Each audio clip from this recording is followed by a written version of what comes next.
ఆత్మ బంధువులందరికీ నమస్కారం అండి. నేను పాతదాన్నే. నా పేరు పద్మావతి.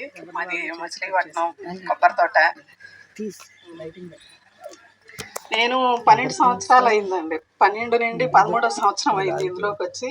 అప్పటి నుంచి ఏదన్నా మానేశాను కానీ ధ్యానం మాత్రం మానేశాను. అదే కంటిన్యూ అయిపోయింది. రీసెంట్గా నేను అరుణాచలం వెళ్ళి వచ్చానండి. 7-8 నెలలు అవుతుంది. అరుణాచలం వెళ్ళారా? ఇక్కడ ఎవరన్నా చూసారా?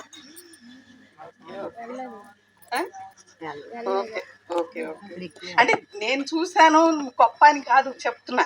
అక్కడికి వెళ్తే కొంత నాకు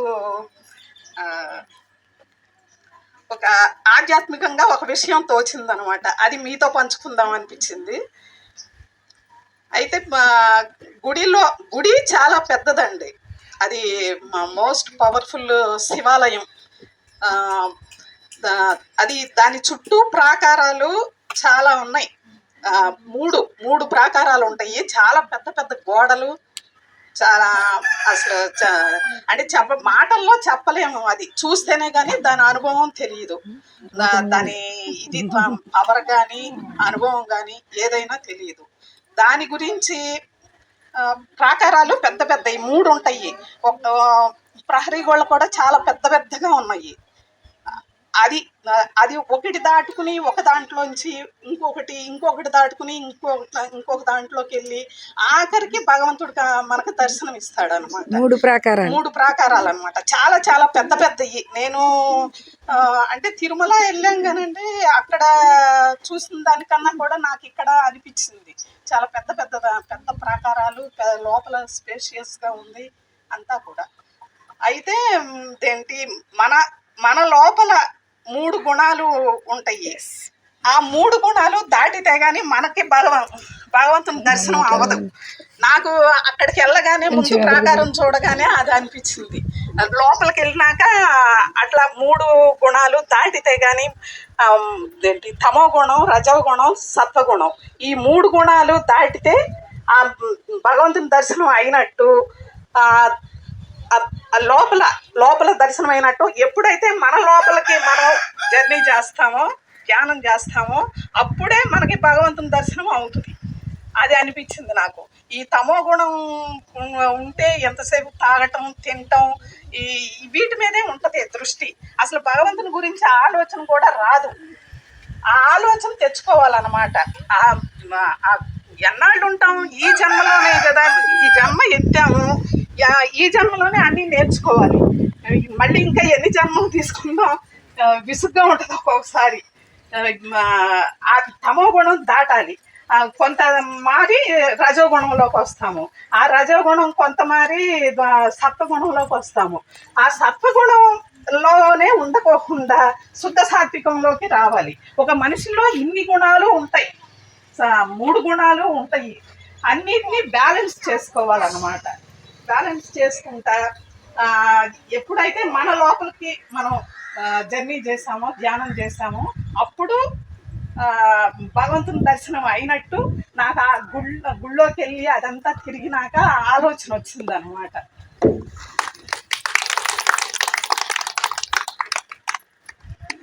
ఒక పాట పాడతానండి. సూపర్, బాగా పాడే. ఇవాళ మీ ఇష్టం.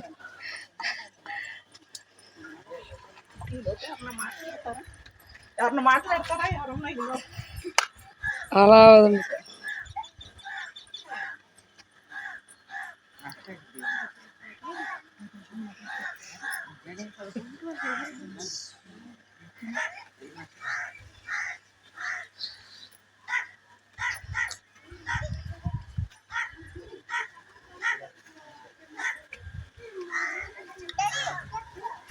చేసుకురా.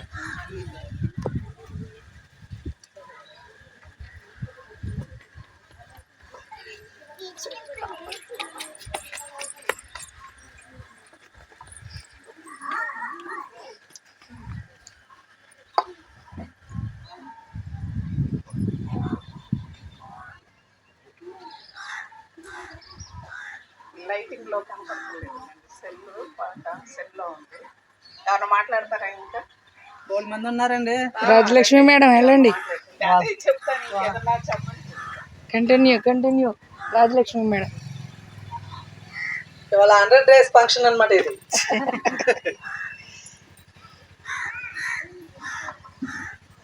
మరి వీళ్ళ మచిలీపట్నంలో ఇంట్లోనే అద్భుతంగా ఈ ధ్యానం క్లాస్ జరుగుతుంది. వారి జీవితాలు ఎంతో అద్భుతంగా మాస్టర్స్ మలుచుకున్నారండి. అలా తర్వాత వీళ్ళిద్దరి చేత మాట్లాడిస్తాను మాస్టర్స్. ఒక అరగంట సేపు అందరూ విందాము. వినడం ద్వారా మన యొక్క అవగాహన ఎంతో పెరుగుతుంది.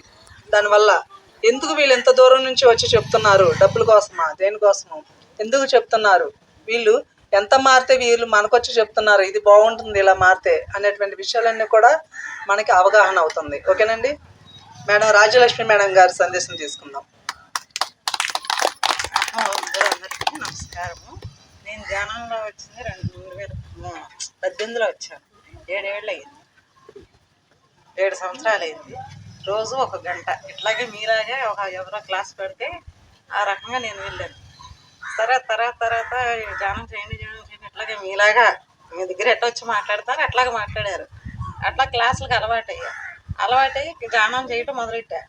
నాకు నేను ఏంటో చూసుకున్నా అంటే ఆత్మస్థితి. దాన్ని మనం ఆత్మస్థితికి వెళ్ళాలంటే మనం ధ్యానం చేసుకోవాలి. మనం నిత్య జీవితంలో ఏ రకంగా ఉంటున్నామో తెలుసుకోవాలి. పక్కింటి అడుగోవాలా, ఎదురింటి అడుగోవాలా, ఈగోవాలా మనం పెట్టుకోకూడదు. ఎందుకంటే మనకు కావాల్సింది అది కాదు. మనం తెలుసుకోవాల్సింది ఏంటంటే సత్యం ధర్మం వైపు నడుస్తున్నామా లేదా, సరిగ్గా ఉన్నామా లేదా, మనం జన్మెత్తామంటే మానవ జన్మ సామాన్యం కాదు, సరిగ్గా ఉన్నామా లేదా ముందర అది చేసుకుంటే ఆటోమేటిక్ ధ్యానం కూడా కుదురుతుంది. ఎందుకంటే మనం నడిచే దావ సరిగ్గా ఉంది. మెయిన్ రోడ్డు మీద నడుస్తున్నాం. మెయిన్ రోడ్డు మీద నడిచినప్పుడు నడక సరిగ్గా ఉన్నది. ఇటువంటి రాళ్ళ తుప్పల మీద నడిచారనుకో లైఫ్ ఎట్లా ఉంటుంది, గుచ్చుకుంటా ఉంటుంది. అంటే గుచ్చుకునేది బాధ, మానసిక బాధ, మనుషులు చేసే ప్రవర్తన ఒక బాధ, అవన్నీ మన శరీరం మీద పడతాయి. దానివల్ల ఏమవుతుందంటే శరీరం కుసించిపోతుంది, ఆరోగ్యాలు కారణాలు అవుతాయి. ఇవన్నీ పోగొట్టుకోవాలంటే మనం ధ్యానం చేసుకోవాలి. రోజు ఇచ్చాం ఆ ధ్యానం చేయటం వల్ల మనలో ఒక శక్తి పెరుగుతుంది, మనలో ఉన్న ఆదిశక్తి పెరుగుతుంది. అసలు శక్తి ఆదిశక్తి లేడీస్ అందరికీ ఏ ఆత్మకైనా సరే మనం పుట్టింది ఆదిశక్తి నుంచే పుట్టుకొచ్చాం. మనం ఏంటో తెలుసుకోవాలంటే ధ్యానం చేయాలి. ఆ ధ్యానం చేయటం వల్ల ఏంటంటే మన యొక్క స్థితులు మారుతాయి. ఇవాళ ఈ చిన్న గుడిసెలో ఉన్నాం, రేపొద్దున జన్మ డాబా అవుతుంది, తర్వాత జన్మ ఏ ఎమ్మెల్యే ఇలా అవుతారు. అట్లా పెరుగుతూ వెళ్తుంది మనలో ఒక శక్తి బట్టి. అది ఒక్కటే కాదు, మనం దేంట్లోకి వెళ్ళాలని కూడా జీవితం నిర్ణయించబడుతుంది. జన్మం తీసుకుని కొద్ది ఫలానా దాంట్లోకి వెళ్ళాలంటే దాంట్లోకి వెళ్ళి సేవ చేస్తాం, దీంట్లోకి వచ్చి సేవ చేయాలంటే దీంట్లోకి వచ్చి చేస్తాం ధ్యానంలో. ఆ రకంగా మన యొక్క స్థితిగతులు పెరుగుతాయి ధ్యానం చేయటం వల్ల. ఎందుకంటే నాకు ఇవన్నీ అవగాహన అయింది కాబట్టి చెప్తున్నా. నా జన్మ ఏంటో నేను తెలుసున్నా. ముచ్చుకుని కూడా యజించగలిచా. రేపు పొద్దున చనిపోతారు అనగా నాకు ఇవాళ తెలిసింది. ఆ తెలిసిన గడియలు నేను రాను. ఇప్పుడు నాకు 3 ఆడపిల్లలు ఉన్నారు, పెళ్ళిళ్ళు చేయాలి, చేసినాక చూద్దాం, ఈలోపు నేను రాను అని చెప్పాను. వాడు గురువారం నాడు శుక్రవారం నాడు తేడా చేసింది. అసలు శాంతం కామ్గా అయిపోయింది. అట్లాంటిది జనరేటర్ కూడా మళ్ళీ జనరేటర్ అయింది. అంటే అది అందరికి సాధ్యం కాదు. అది ఎందుకంటే నీ యొక్క స్థితి నువ్వు దాన్ని పెంచుకున్నావు ఎగస్ట్రా, కానీ దాన్ని సద్వినియోగం చేసుకోవాలి. అది చప్పట్లు కొట్టండి మేడం. ఎందుకంటే అది చూడగలిగే మర్చిపోవద్దు. మన యొక్క ఆత్మస్థితి ఏ రకంగా ఎదిగింది అది తెలుసుకోగలుగుతాం. రోజు ధ్యానం చేయండి. రోజు నిత్యం నేను మత్స్యకారుల దగ్గర 7 ఏళ్ళు పనిచేశాను. అంటే నాకెంత చేశారు ఆయిల్ పెట్టి. నేను ఈ సత్రపాలెంలో ఈ మల్లేశ్వరరావు వీళ్ళు ఉన్నారు కదా, ఎవరు వెంకటరావు వీళ్ళందరూ, వాళ్ళకి నేను పెట్టుబడి పెట్టి 7 ఏళ్ళు చేస్తా. ఎప్పుడు 2005 నేను ఉన్నంతసేపు రోజు లక్షలు సరికి వచ్చేది వాళ్ళకి. ఎప్పుడైతే కాంట్రాక్ట్ పోయిందో వాళ్ళకి 3000 తెచ్చుకోవడం కష్టమైంది రోజు ఐలేసి. ఎందుకంటే ఇక్కడ ఐలేసి వాళ్ళు కదా సత్రపాలెం వాళ్ళు, వాళ్ళందరికీ నేను నిలబడి చేసినప్పుడు నాకు ఇవన్నీ తెలియదు. ఎందుకంటే నాకు స్థితి తెలుసు కాబట్టి సముద్రుడు రోజుకు 50,000 లక్ష రూపాయలు సరికిచ్చేవాడు. నేను ఎప్పుడైతే నా కాంట్రాక్ట్ అయిపోయి వచ్చేసాను ఎదురుకి, నాకు కూడా స్థితి తెలియదుగా. నా స్థితి ఏంటో నాకు తెలియదు. అప్పుడు నేను ధ్యానం చేయలే. వాళ్ళకి లక్షల వేలు వచ్చాయి. తర్వాత ఎప్పుడైతే మానేశానో వాళ్ళకి సరికంటే లేదు. మత్స్యకారులు వాళ్ళు ఎదిగింది పాపం పోలే సత్రపాలెం అంతా. అంటే నాకు తెలియకుండానే అక్కడ కొన్నాళ్ళు నేర్చుకోవాల్సి వచ్చింది. నేను ఆ మత్స్యకారుల దగ్గర నేర్చుకోవాల్సి వచ్చింది. ఆ జ్ఞానం నేర్చుకున్నా. తర్వాత వీళ్ళు కలిశారు, వీళ్ళు కలిసి ఆత్మజ్ఞానం అయిపోయారు. అప్పుడు నేనేంటో తెలిసింది, నేను ఎక్కడి నుంచి వచ్చాను, ఏ రకంగా ఉన్నాను.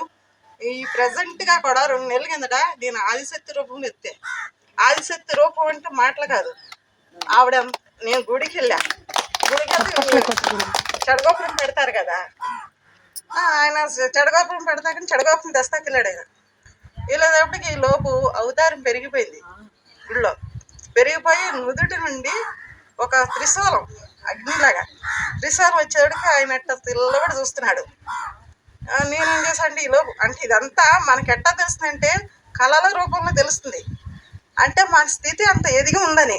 అంతేగా నువ్వు డైరెక్టర్ ఎదిగని కాదు, ఎందుకంటే అది నమ్మరు, ఎదిగినా మనం కనపడరు. కాకపోతే ఆ స్థితి ఒక కళల రూపంలో చూపిస్తుంది. నువ్వు ఎంత ఎదిగావు, ఎట్లా ఉన్నావు, ఏ రకంగా ఉన్నావు అనేది తెలుస్తుంది. ఆత్మజ్ఞానం నేర్చుకోవాలని కూడా చాలా వరకు దాంట్లోంచి నేర్చుకోవచ్చు మనం. అప్పుడు ఈ 3 శక్తులు ఈవిడ అధిశక్తుల రూపం ఎత్తినప్పుడు 3 ఉంటారు కదా అమ్మవార్లు, ఆ 3 వస్తున్నారు గుళ్ళోకి. ఆవిడని చూస్తే కాలు కాడు ఇంత ఈ జానడెత్తు అమ్మవార్లు. ఆవిడని దాటుకుంటూ ఆవిడ వేడికి వచ్చింది. అంటే ఎవరు? ఆదిశక్తి. ఆవిడలోంచి వచ్చినాడు వేడు. అంటే మన యొక్క స్థితిగతులు తెలుస్తా కోసం చెప్తున్నా. ధ్యానం చేయటం వల్ల మనకు ఆ స్థితి పెరుగుతుంది. ఇప్పుడు నేనున్నాను, ఈ చుట్టూ వైబ్రేషన్ పెరుగుతుంది. అంటే ఎటువంటి ప్రమాదం కానీ ఎటువంటి జరగవు. మంచి వాళ్ళుగా మారతాక అవకాశం ఉంటుంది. ధ్యానం చేసేవాళ్ళు కూడా ధ్యానం పెంచుకుంటారు. ఆ స్థితిలో ఉంటాం. అంటే మనం జన్మలు తీసుకోవటం వల్ల, నేర్చుకోవటం వల్ల తెలుస్తున్నది ఇదంతా. కాబట్టి ప్రతి వాళ్ళు మీరు ధ్యానం, మీ వృత్తి మీరు చెయ్యండి. కాకపోతే ఏంటంటే ధ్యానం మట్టికి మొదలు మాట్లాడి 4 చెప్పుకోండి. మీ యొక్క చెప్పడం వలన అది మీ స్థితిగతులు కూడా పెరుగుతాయి కుటుంబంలో. మేము ఎందుకంటే ప్రచారం చేసినంటే మేము అందరూ అనుభవం అయినవడమే. అందువల్ల మీకు కూడా నేర్పుతున్నాం. అమ్మ స్కూల్కి వెళ్ళి నేర్చుకొని మీరు ఎట్లా పిల్లలు నేర్పుతున్నారో మేము కూడా మీకు కూడా పిల్లల్లాగా అమ్మ స్కూల్కి వెళ్ళి ధ్యానం స్కూల్కి వెళ్ళి చెబుతున్నాం. మీరు నేర్చుకోండి, ధ్యానం చేయండి, ఒక స్థితిగతులు పెంచుకోండి. ఇదే జన్మ గొప్ప రహస్యం. Thank you. ఓకే అండి. మరి రాధా మేడం గారు మీ అందరికీ తెలుసు కదా, నిన్న క్లాస్కి వచ్చారు. మరి మేడం గారి యొక్క సందేశాన్ని కూడా తీసుకుందాం. ఓకేనా మేడం?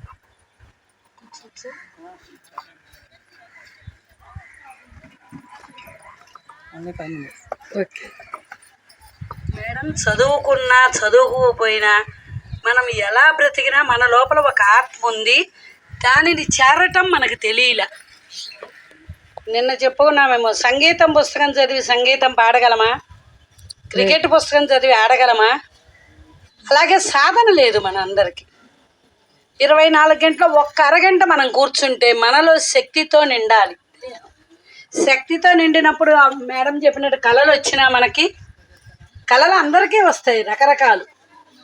కానీ శక్తితో నిండి ఉన్నప్పుడు మనం ఎలా బ్రతకాలి, ఏమిటి మనం చేసింది అవన్నీ అందిస్తుంటాయి. ఒక మాస్టర్ వచ్చినప్పుడు అందిస్తారు, ఒక బుక్ ద్వారా అందుకుంటాం. జరిగిన మన ఈ కళ్ళ ముందు ఉన్న సంఘటన నిన్న ధ్యానం చేస్తున్నారు. మీకు ఏదో అనిపిస్తుందో డౌటు, ఆ డౌట్ తీరుస్తాక మాస్టర్లు పంపిస్తారు. ఎందుకు? వాళ్ళందరికీ పని లేదా పైన అంటే వాళ్ళందరూ ఎందుకు పంపిస్తారు మనకి? మనం ఆత్మని తెలుసుకున్నాం కాబట్టి. ఈ తెలుసుకున్న వాళ్ళు వెనక్కి వెళ్ళకూడదు. మనం ఆత్మస్వరూపులం. ఆత్మస్వరూపులని తెలుసుకుని వచ్చాక 3,000,000 దేవతలు మనకి సలహా చెప్తూనే ఉంటారు. మనం ఇక్కడ కనిపించిన వాళ్ళు మనకందరూ సాయం అనుకుంటాం, కానీ ఇన్నర్ లోపలికి వెళ్ళినప్పుడు ఎవరు ఏమీ చేయలేరు, ఆరోగ్యంగా చేయలేరు, ఆత్మోన్నతి చేయలేరు. ఇది ఎవరిది వారిదే, భర్త అయినా బిడ్డలైనా. ప్రహరీ అవతల వాళ్ళు కాదు, అది పదే పదే చెప్తున్నా. ఇక్కడ ఎవరికి ఆకలిసినా ఇంకోళ్ళ కడుపు నిండదు, ఎవరి కాడే తినాలి. దైవమే పెట్టాడు ఆ పరమాత్మ. అన్ని అవయవాళ్ళు లోపల పెట్టి స్కిన్తో కవర్ చేసి మనకి లగ్జరీ లైఫ్, బంధాలు, బంధుత్వాలు పెట్టాడు. పగలల్లో అన్ని ధర్మాలు నిర్వర్తిస్తూ రాత్రిపూట మనం ధ్యానం చేసుకుంటున్నారు. చాలామంది మాస్టర్స్ మనకి సహకరిస్తాకున్నారు. మనకు కనిపించి చేసేవాళ్ళే నిజం అనుకుంటాము. వాళ్ళందరికీ కావాల్సింది ఏంటి? వాళ్ళు ఇచ్చిన కొబ్బరికాయలు, వాళ్ళు ఇచ్చిన పళ్ళు అవి వాళ్ళకి ఇష్టం కాదు. ఆత్మ పుష్పాన్ని సమర్పించండి. నేను పూజలు చేసిన రోజుల్లో కూడా ధ్యానము అన్నప్పుడు అక్షింతలు వేసేదాన్ని తెలియక. ఇవాళ తెలిసింది.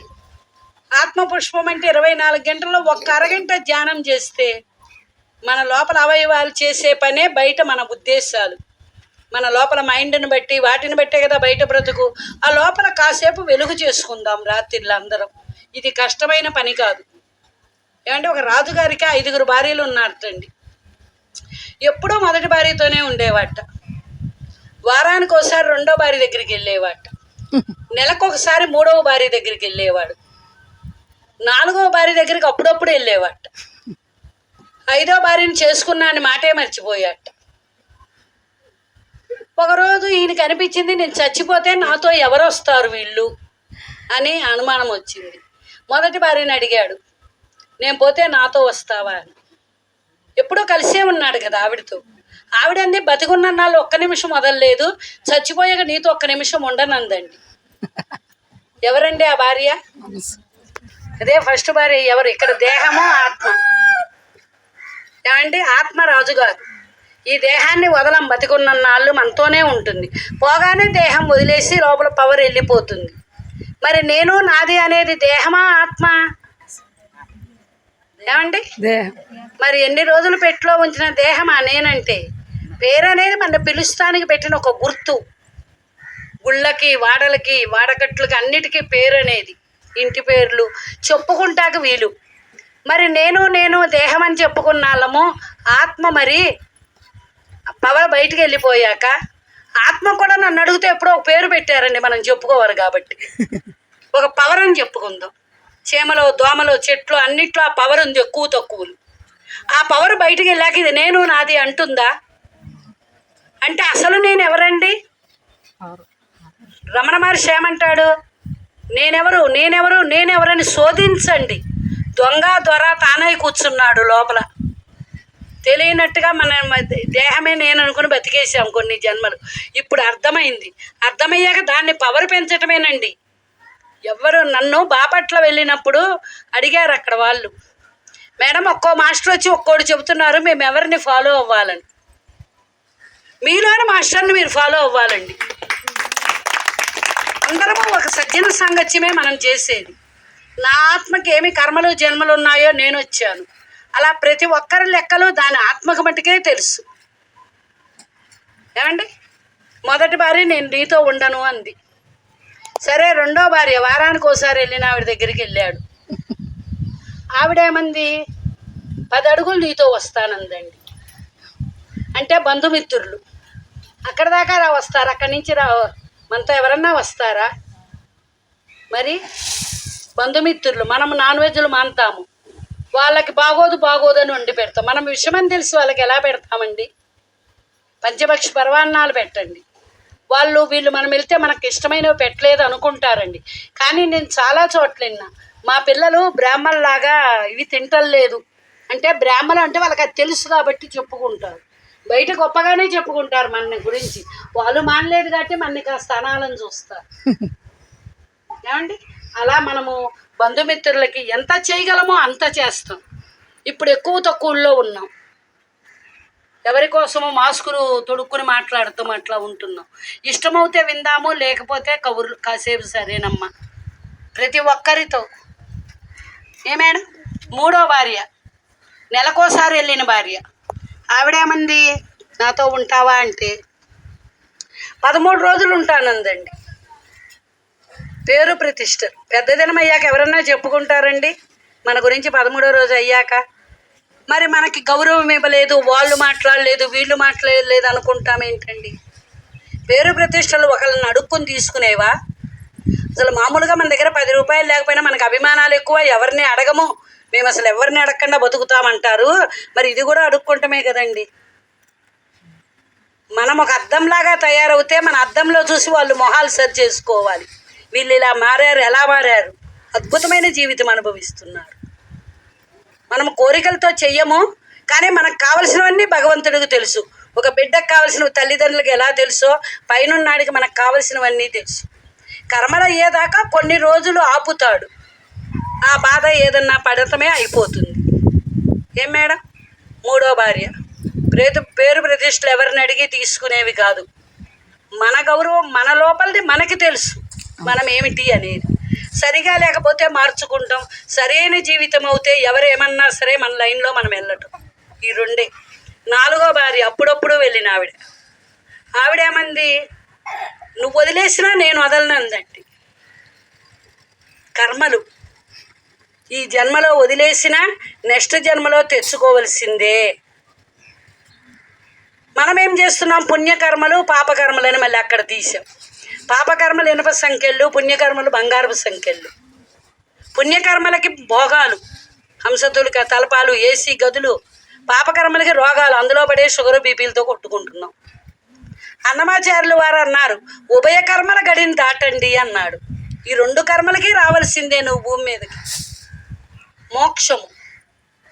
ఉభయ కర్మల గడిని దాటి ధ్యానం చెయ్యండి.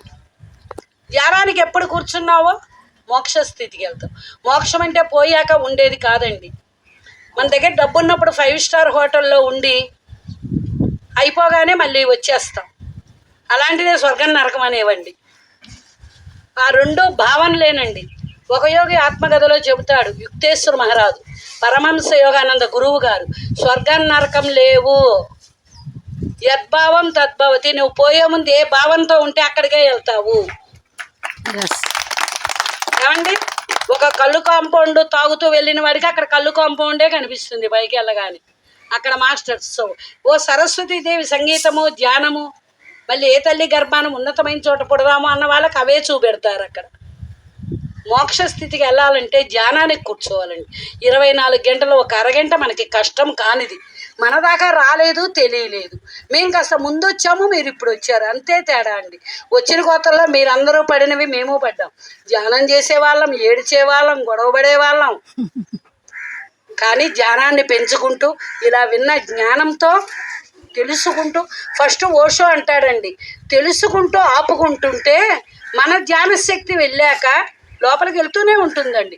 పరమాత్మకు పార్షాలిటీ తేడా లేదండి. వీడు తక్కువవాడు ఎక్కువవాడు ఏది, కూర్చుంటమే ఆలోచనలు వస్తే. నేను 25 సంవత్సరాలు దేవుళ్ళకి పూజలు చేశామంటాను, కానీ ఒకే మంత్రం ఉందండి.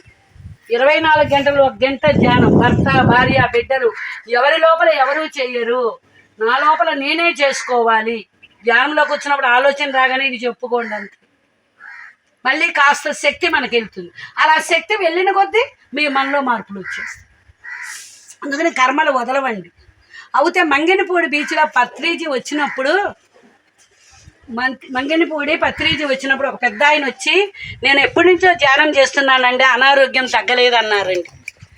అప్పుడు సార్ ఏమన్నారంటే ఆవిడ 100 రూపాయలు ఇచ్చింది, నీకు 10 రూపాయలు ఇవ్వు చాలంది, 10 కూడా ఇవ్వవా అని అడిగారు. అంటే నీకు ఇంత కర్మ ఉంది, ధ్యానంలో చాలా తగ్గింది, ఇంత కొండల్లాగా పడాల్సినవి గులకరాళ్ళులాగా మనకు కష్టం వచ్చింది, ఆ కష్టానికి కూడా ఏడుస్తే మరి మనం కర్మభూమి మీదకి వచ్చాము. 4వ భార్య ఏమంది, నువ్వు వదిలినా నేను వదలను. ఈ ధ్యానం చేస్తుంటే క్షీణిస్తాయి, లేదా 2 మూటలు తెచ్చుకుని 4 మూటలు వేసుకెళ్తుంటాం. అంతా మనమే శత్రువులమైనా మిత్రులమైనా. దేహమే నేను అనుకున్నారా, మీకు మీరే శత్రువులు. ఆడన్నాడు, ఈడన్నాడు, నెప్పులు, ఏడుపులు. ఆత్మ నేనన్నామా, ఆడెందుకు అన్నాడు, ఆడన్నది నాలో లేదు అనుకోని, వాడి స్టేజీ వాడిది. ఇలా అనుకుంటుంటేనే ధ్యానం కుదురుతుంది. ధ్యానం కుదిరితేనే మీరు ఉన్నత స్థితిలోకి వెళ్తారు. ఎవరో వచ్చి చెప్పినవి ఒక సజ్జన సాంగత్యంగా మీరు అవి గుర్తుపెట్టుకుంటూ ధ్యానం చేస్తుండాలి. మీలో వచ్చిన పవర్తో మీరు అద్భుతంగా బతకాలి. 5వ భార్య ఏమందండి, 4వ ఆవిడంది, 5వ ఆవిడంది, నువ్వు వదిలినా నేను వదలను, నేను వదిలినా నువ్వు వదలము. బాబా కాన్సెప్ట్ అండి. అవతార్ బాబాజీది పెట్టాడు, దేహము ఆత్మ. దేహం లేకపోతే ఆత్మని ఏమంటారండి, దెయ్యం. ఆత్మ లేని దేహాన్ని ఏమంటారండి, శవం. రెండిటికి మంచి పేరు లేదండి. ఈ 2 కలిసి ఉండాలి. పగలల్లా దేహంతో అన్ని పనులు చేయాలి. దేహం దేవాలయము, అన్ని పనులు చేయాలి. మనం మంచి చెడు తప్పు ఒప్పు అని పెట్టుకున్నాం. గురువు గారు ఎక్కడ అడుగులే తప్ప తప్పు లేదన్నారండి. పసిపిట్ల ఆవిడ చేతకాక పడినట్టు మన ఆత్మ ఎదుగుదల లేక మనం చేసుకొచ్చాం. ఇప్పుడు అలా చెయ్యమండి, లోపలదే హెచ్చరిస్తుంటుంది. అందుకని పగలల్లా దీంతో అన్నీ చేస్తాం. ఓ చోట దుఃఖం వస్తుంది, ఒక చోట బాధ వస్తుంది, ఒక చోట సంతోషం వస్తుంది. దాంతో ఆత్మ ఉన్నతి జరుగుతుంటుందండి. ఇది ఆత్మ, ఇది పరమాత్మ.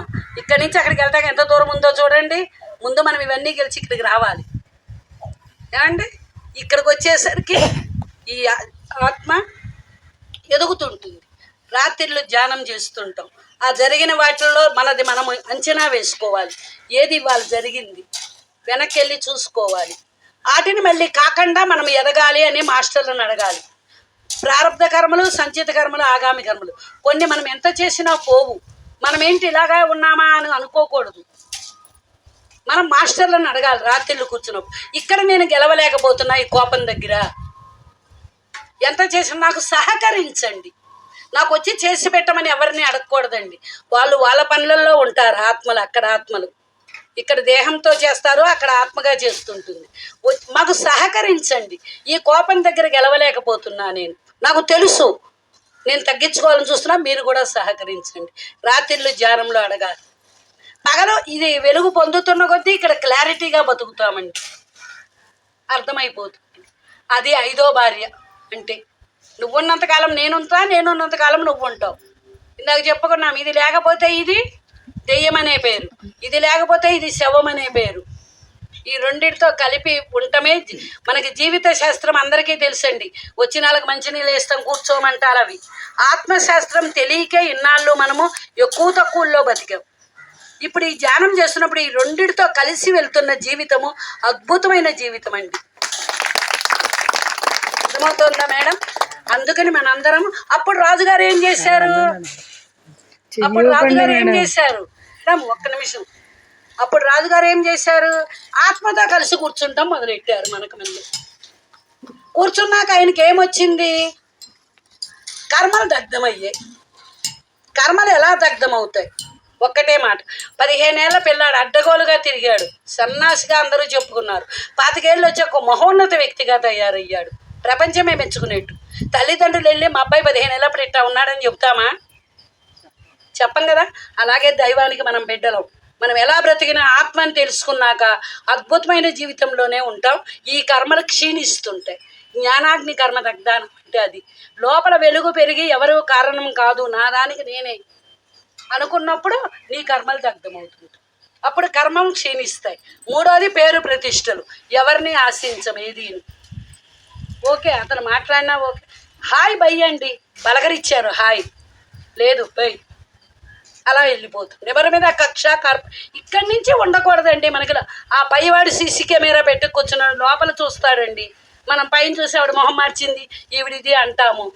కాదండి, వాళ్ళ ఇంట్లో గొడవతో ఆవిడ మొహం మార్చి ఉండొచ్చు, మనం నవ్వినా నవ్వకపోవచ్చు.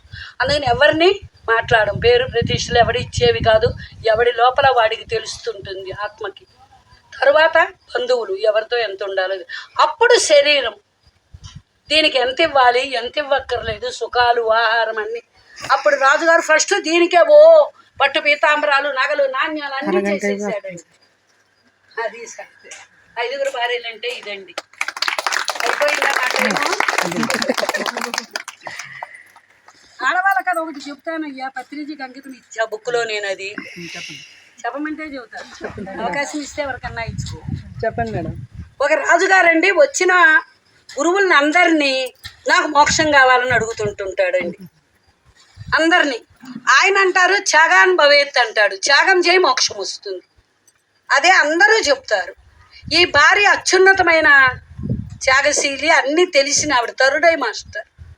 ఈయనేం చేస్తాడు? ఇంత మధ్య వచ్చినా త్యాగం అంటున్నారు అని ఉన్నవన్నీ ఇచ్చేస్తుంటాడు, అన్నీ చేసేస్తుంటాడు. కానీ మనసే అన్ని మటుకు ఉండదండి. భార్య చెబుదాం అనుకుంటుంటుంది కానీ వినడు. ఎందుకు వచ్చింది? ఒకరోజు ఆయన అంటారు, నేను ఇన్ని చేస్తున్నా త్యాగం అంటాను, నేను రాజ్యాన్నే త్యాగం చేసి అడవులకు వెళ్తున్నాను, రాజ్యం నేను వచ్చేదాకా చూసుకోమంటాడు. భార్య తరుడై మాస్టరు అంటే గొప్ప ధ్యానం చేసి ఉన్న ఆవిడకి తేలికే ఈ రాజ్యాన్ని చూస్తాం. అక్కడికి వెళ్ళి పొందక్కర్లేదండి అని చెబుదామంటే ఇనే స్థితిలో లేడు. నువ్వెవరివి నాకు చెప్పేది. వెళ్ళిపోయాడు. అక్కడ ఒక హట్టు వేసుకున్నాడు, అడవుల్లో పాక కమండలం పెట్టుకున్నాడు, కౌపేనం గోచి పెట్టుకుని కూర్చున్నాడు. మరి ఇక్కడ పట్టు పీతాంబరాలు ఆడంబరాలతో ఆహారంతో ఉన్నవాడికి నిద్ర పట్టలేదు, అక్కడ రాళ్ళు గుచ్చుకుంటున్నాయి, ఆహారం లేదు, మరీ కష్టమైపోతుంది జీవితం. ఒకరోజు భార్య ఒక యోగ అవతారంలో వెళ్తుంది మగవారిగా, చెబుతాంది ఇదంతా ఏంటి, నేను వదిలేసి వచ్చినా కూడా నాకు అంత త్యాగం చేసి వచ్చా రాజ్యాన్ని, అయినా నాకు ప్రశాంతత లేదు ఏంటంటుందండి. అంటాడు, అంటే త్యాగాన్ని భవితని చెప్పేసి వెళ్ళిపోతుంది. ఇంకా ఏం త్యాగం చేయాలి అనుకుంటాడు. అనుకుని ఏం చేస్తాడు, మంటేస్తాడు, నా దేహాన్నే త్యాగం చేసేద్దాం అనుకుంటాడండి. మంటేసేస్తాడు, కమండలాన్ని పాకని అన్నీ అందులో పడేసి దానికి ప్రదక్షిణం చేస్తుంటాడు. నేను అన్నీ వదిలినా నాకు సుఖం లేదు, ఇది నా దేహాన్ని త్యాగం చేశారు. అప్పుడు భార్య మళ్ళీ వస్తుంది, ఒక యోగిగా వస్తుంది. వచ్చి అంటుంది, నువ్వు దేహాన్ని త్యాగం చేస్తే తగలెట్టుకుంటే చచ్చిపోయిన వాళ్ళందరూ మోక్షానికి వెళ్ళేవాళ్ళుగా, చావు మోక్షానికి తీసుకెళ్ళదు కదా అని చెప్తుంది. అసలు నువ్వెవరివి, తల్లిదండ్రుల నుంచి వచ్చిన ఓజస్తో పుట్టావు, అది నీది కాదు అని చెప్తుంది. అట్లా చెప్పాక ఆవిడ ప్రకృతి నుంచి తల్లిదండ్రులు అంతే తప్ప ఈ దేహం నీది కాదు, నీది కాదు నువ్వెలా త్యాగం చేస్తావని అడుగుతుంది. అప్పుడు చెబుతుంది, నువ్వు భ్రమల్ని త్యాగం చెయ్యి, భ్రమల్లో పడి కొట్టుకుంటున్నాము. ఈ వరకాళ్ళు నీళ్లు కావాలంటే తపస్సులప్పుడు ఏటి పక్కన ఉండేవాళ్ళు. ఇవాళ మనకి త్రేతాయుగం, ద్వాపరయుగం, కలియుగంలో మేధస్సులు పెరిగి అన్నీ మన మధ్యకు వచ్చాయి. వాటిని అనుభవించకుండా ఉండక్కర్లా. పత్రిజీ ఏమన్నారు, జీవహింస మహాపాపం అన్నారు తప్ప ఇంకేది అనలా. మిగతా వాటన్నిటికీ వాడి దెబ్బ వాడు తిని అనుభవ జ్ఞానంతో వస్తుంటాడు. ఏది పదే పదే చెప్పక్కర్లా. మనం ఒకసారి చెప్పాల్సిన ధర్మం ఉంది కాబట్టి చెబుతాము. అప్పుడు భార్య అంటుందన్నమాట, భ్రమల్లో పడి కొట్టుకుంటున్నాం, అది అక్కడ ఉంది, ఇట్లా ఉంటుంది, ఇటు మోక్షం అంటే ఇక్కడ ఉన్న ఈ క్షణాన ఏడవాలి మనం. వర్తమానమే బతుకున్న క్షణం. బుద్ధుడు చెప్పాడు, చచ్చిపోయిన క్షణాల్లో నిన్నటికి వెళ్ళి ఆలోచిస్తాం, రేపటికి వెళ్ళి ఆలోచిస్తాం, నిన్నటి దానికి భయపడతాం. వర్తమానం ఈ చేయి కదిలినా, నోరు కదిలినా, ఏది కదిలినా ఆత్మ నిన్నట్లాగా చూపెట్టమంటే చూపెట్టదు. ఆ వర్తమానమే ఎందుకు బతకమన్నారు పత్రిజీ అంటే, వర్తమానంలో కర్మ ఉండదు, ఆత్మ కదుపుతోంది మన దేహాన్ని. అక్కడ నష్టం జరుగుతున్నా ఒకవేళ చుట్టుపక్కల వాళ్ళు అంటారు, ఏంటి నష్టం జరుగుతోందిగా, అమ్మాయి ఏంటి ఇందాక చెప్పా కదా, దుర్యోధనుడు నాకు అన్నీ తెలుసు అయినా ఇలాగే బతుకుతా అన్నాడు, బుద్ధి కర్మానుసారి. ఇక్కడ కుర్చీలోంచి నేను దిగుతున్నా, ఇదంతా మురుగు, ఆవిడికి అంత బుద్ధి లేదా, పక్కన దిగచ్చుగా, చక్కగా ఉందిగా అంటారు. కానీ నాలో ఒక ఆత్మ ఉందా లేదా, ఆత్మ అక్కడే ఎందుకు దిగమంటోంది, దానికి తెలుసు. అంటే బురద అంటే అట్లాంటి కష్టం, ఆ కష్టం తీరాక ఒక మహోన్నతమైన జీవితం నాకుందని ఆ లోపల దానికి తెలుసు. బాగా అర్థం చేసుకోండి. చుట్టుపక్కల ఎవరికీ తెలియదు, మన పై దేహాన్ని గురించే తెలియదు ఎవరికి.